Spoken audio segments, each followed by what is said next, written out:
Hello everyone and welcome to Canuary 2024. Has this not been just a great month so far? I have been enjoying it so much. Yes, I have. Remember, there's a playlist down below that has all of the videos that have been published so far in it. Be sure to check that out. Remember, in order to qualify to win a prize, you need to comment on all of the videos. Make sure you watch them. Leave a good constructive comment. And then we will be doing random comment picker at the end of the month. Our sponsor, 4 Jars Canning Lids, has some amazing prizes. And then also here at SuttonsDaze, we're going to be giving away some things too. I'll have more of that information at the end of the video. Today, we are going to be canning smoky pork bacon white bean chili. Now, this is a recipe that I created into a canning recipe based on a recipe that I found in a book that we did in book club last year. I thought it sounded amazing, totally something that you can can, and so I'm going to kind of walk you through that process, what I did, the things that I learned, and then I'm going to provide you with a canning recipe in the link down below, okay? There were some fails, there were some, why did I do that? Some, okay, didn't think that through all the way. So it's totally a learning video, it's totally a teaching video.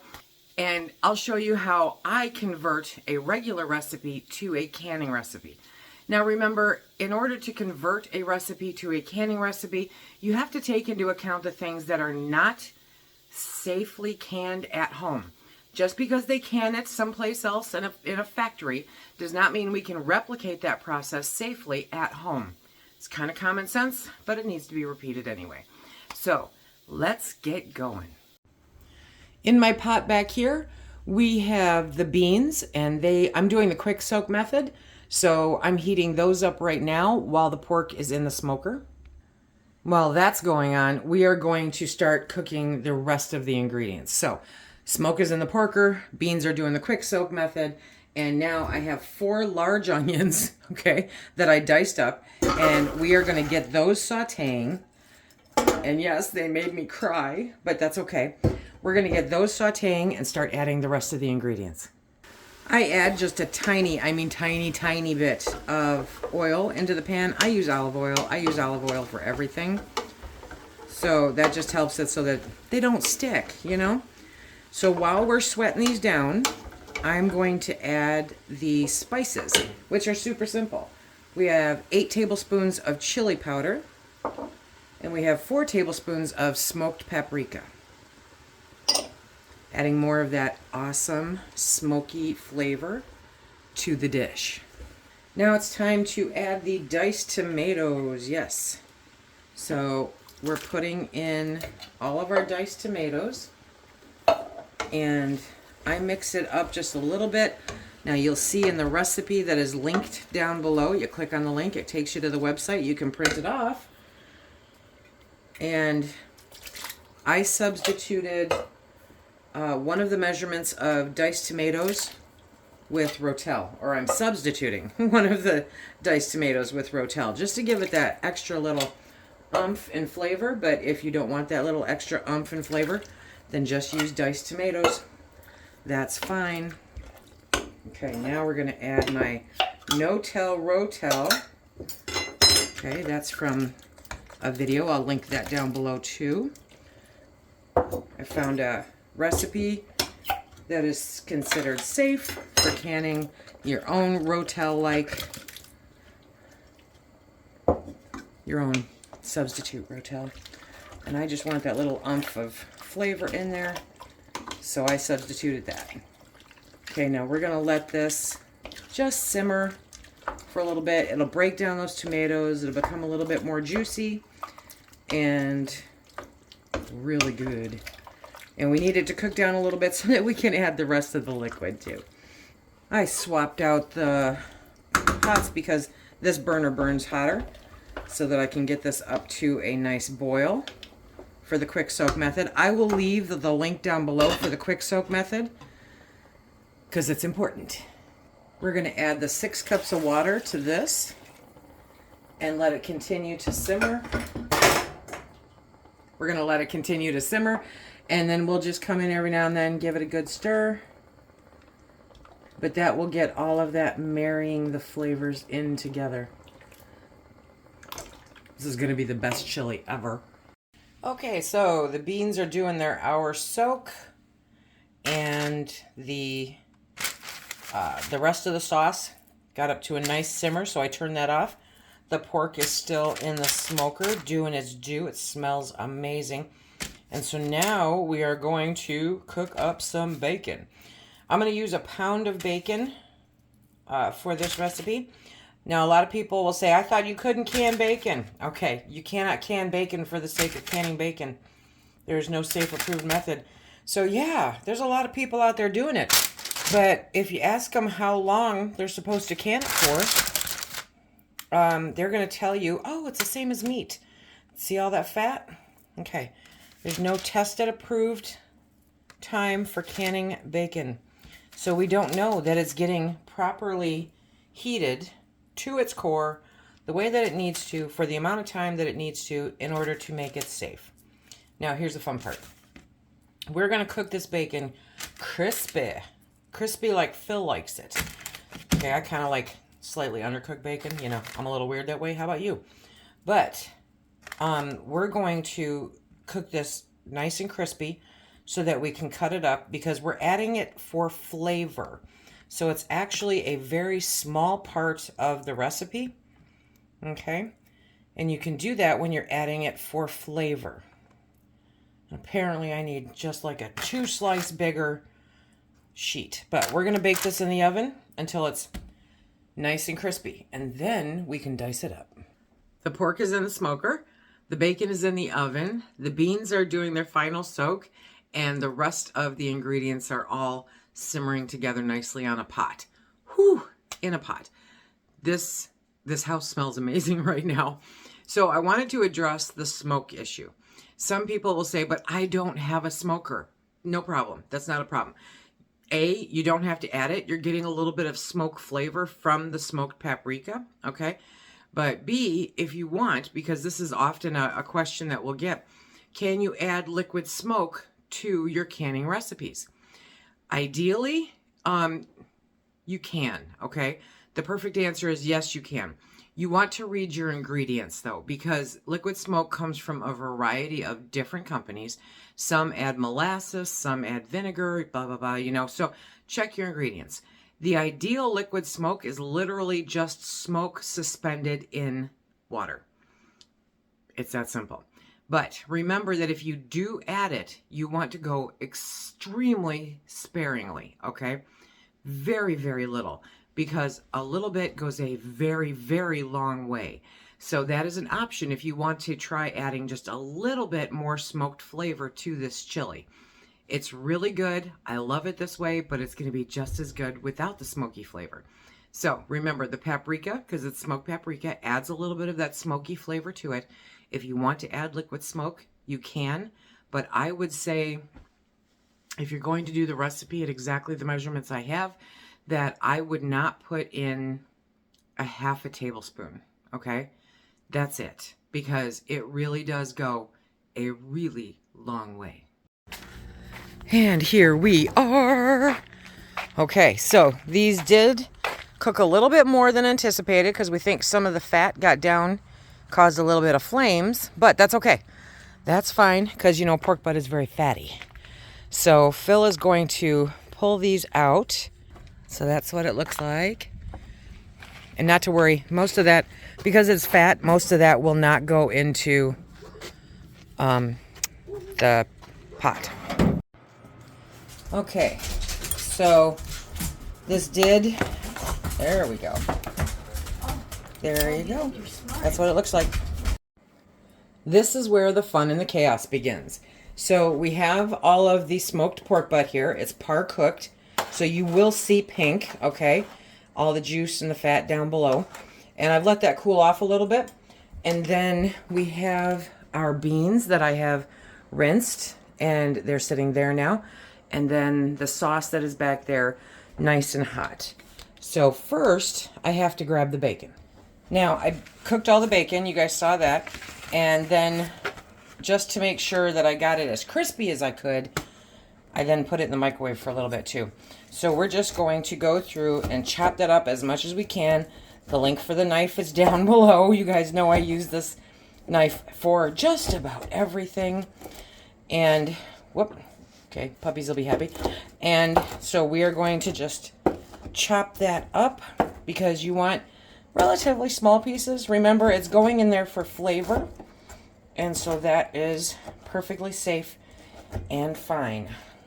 I have that directly from the Master Food Preservation people, okay? So we're just gonna go through and break that up. And then I'm going to add that to the sauce because I really don't care how evenly distributed it is, but it's all good right after I have one piece. So we're just gonna scoop it up, bring it over, drop it in. Super simple like that.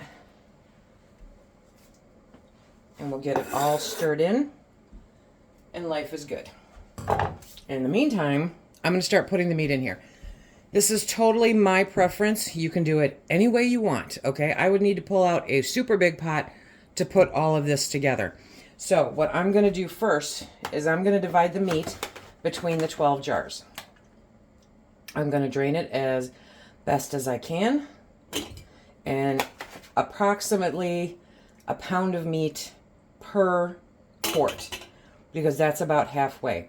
Now, you know the soup method is where you put solids in there for half the jar and broth for the second half.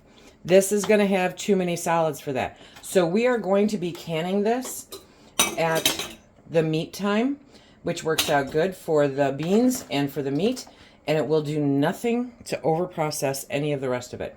By the time it's done, it will be fall apart tender and delicious, and that flavor will be completely throughout the beans and the meat.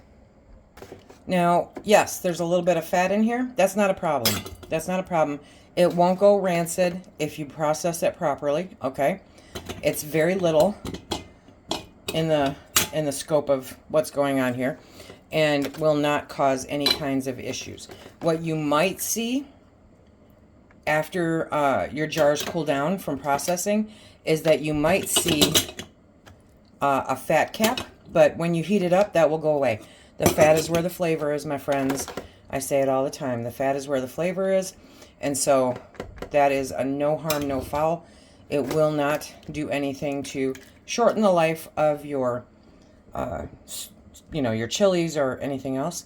You just want to not, I obviously don't want to dump everything that is in this pan in there because that cooked down a lot. It was a pretty fatty pork butt, but the smoking process actually helped to melt a bunch of it.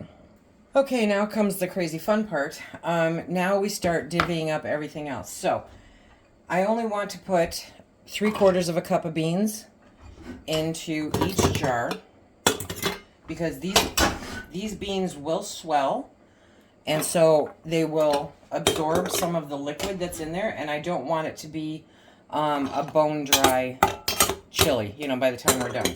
While I do like a nice thick chili, I do also want some liquid there. So after this, it's kind of a free-for-all.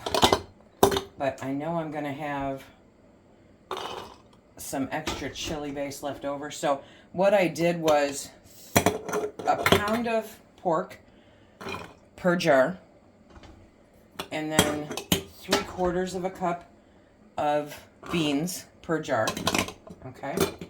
And then any other space is going to be the chili base that's in the pot. So I may very likely have some chili base left over, and if that's the case, Phil will be having chili for dinner tonight. And I'll just add some of my plain canned pork to it. Okay. I have a little bit of beans left, but that's where we're at right now. And so now we're going to start on the liquid. Now we're going to start putting in the liquid, which is not so much liquid. As you can see, I go in there and I scoop this. That's a pretty solid chili sauce. It smells divine. So we're going to start scooping that in there. We're going to fill it to an inch headspace, okay? And we're going to make sure to get liquid in there too. You want the liquid in there too. Grab your pokey, your pokem stabber. It's not a pokey, Joe, it's a pokem stabber. Okay. And now we're going to add more of the liquid. And you have to get in there and work it because there is all the meat, there is all the beans, okay? So in order to get that in there, you have to make sure to move it around. So you're kind of debubbling as you go. And remember, you want it at an inch headspace. Okay, so that one's done. Now we'll get the rest of them. If this is too protein heavy for you, then you can use less meat, obviously. I just wanted to make sure that you knew that because we are very protein heavy here, so I get that. But if you don't want to use as much meat, then that's fine because there's enough sauce in here to be able to make up for that meat. I could have easily used more jars and divided that meat up less per jar, okay? But this works pretty well for us. What I will say is that if you're going to use this much meat, okay, then you are probably going to want to add, whew, that's hot. You're going to want to add more liquid to your sauce because this is a very thick sauce in that it has a lot of stuff in it. So if you want that extra liquid in there, then that's great. So you can add more water so that it's more to your taste. You are not going to dilute the taste of this at all. Okay, I've got the canner heating up. And now we're going to wipe off the rims. I will be making adjustments to the printed recipe on here to use less beans. And you can decide on the meat. But when I'm ready to serve this, I think I might be adding some liquid to it. So that is part of the fun of adapting recipes, is learning how it works for you. I like a very hearty, thick chili. So if you really like the whole cracker, adding crackers to it and having extra liquid in there, then you definitely want to pay attention to not add too much of the solids in here. Okay, but we want to get these completely cleaned off of any debris so that nothing interferes with getting between the rim of the jar and the lid. And I think we got it. I do. Now, as always, 4 Jars is the sponsor of Canuary, and we are going to be using 4 Jars canning lids. They have an amazing compound, super great lid. I have great success with them, and they're just wonderful. I don't know how many times I can say that. They're absolutely wonderful lids with a wonderful company. 4 Jars is sponsoring Canuary this year, and we will be canning in the 4 Jars pressure canner, which is a canner that you have an opportunity to win 2 times. These are hot jars, so they will be going into a warm canner, okay? We put the rings on finger tight. That means turn it very lightly until it stops turning. If you crank it too tight, then it cannot vacate the excess air in the jar. The lids will buckle, and most likely they will fail, okay? So you want to make sure that finger tight is what you do. There we go. And remember, if you don't have super pretty rings, it's not a big deal, okay? They are a tool.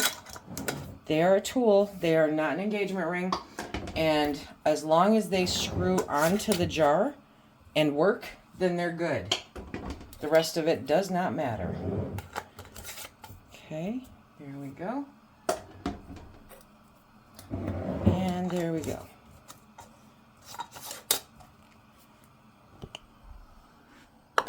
Okay, so we have 7 quarts of chili in the canner. I'm going to put the lid on and we're going to vent it for 10 minutes.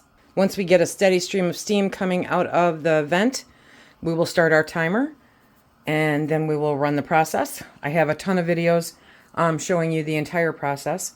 So we will be back when these come out of the canner. I'm going to can them for 90 minutes because I'm canning them for the meat and the bean time due to the density and the fact that there is more than half a jar of solids in there. And it'll turn out just fine. Okay, time to pull them out. They are a-bubbling. Look at that. Now the fun part about this is I love my vintage jars. I buy most of my jars used, and over time I have managed to collect a dozen of these Mom's Mason jars. They are so cool, and they're square. I love them. And so I do use my vintage jars because nobody gets to freeload around here. Everybody has a job. This is where we're at. I converted this recipe to a canning recipe from a recipe that was in the Home Butcher. I'll put that book down below if anybody's interested. So I converted it by the amount of pork that I had, the amount of beans, everything else, to create a canned chili recipe. And in order to make sure that it was safe, I canned it for the same time as you would can meat or you would can beans. So it was 90 minutes for quarts. If you did it in pints, it would be 75 minutes. This makes it safe. Awesome. Smoked pork, bacon, white bean chili. So good. Phil, I thought I got it on camera and I didn't. Phil had 2 bowls of it last night. Yes, he did. So it's high protein. It's lower in carb. And as long as you don't load it with crackers, it's lower in carb. But good stuff there. I hope that you guys enjoyed this recipe. There's a link down below. I have modified the recipe. And I've left notes throughout the video that I hope that you caught on how to adjust it depending on what you've got. Okay. But it's a great recipe for chili, and it's a great recipe to put chili up, I think. Thank you, 4 Jars, for sponsoring Canuary. Thank you, everybody, for coming along for Canuary because it's been fun, and we still have most of the month left to go. If you want to make sure that you checked out all the rest of the Canuary videos up to today, check out this playlist right here. And until next time, everybody, be safe.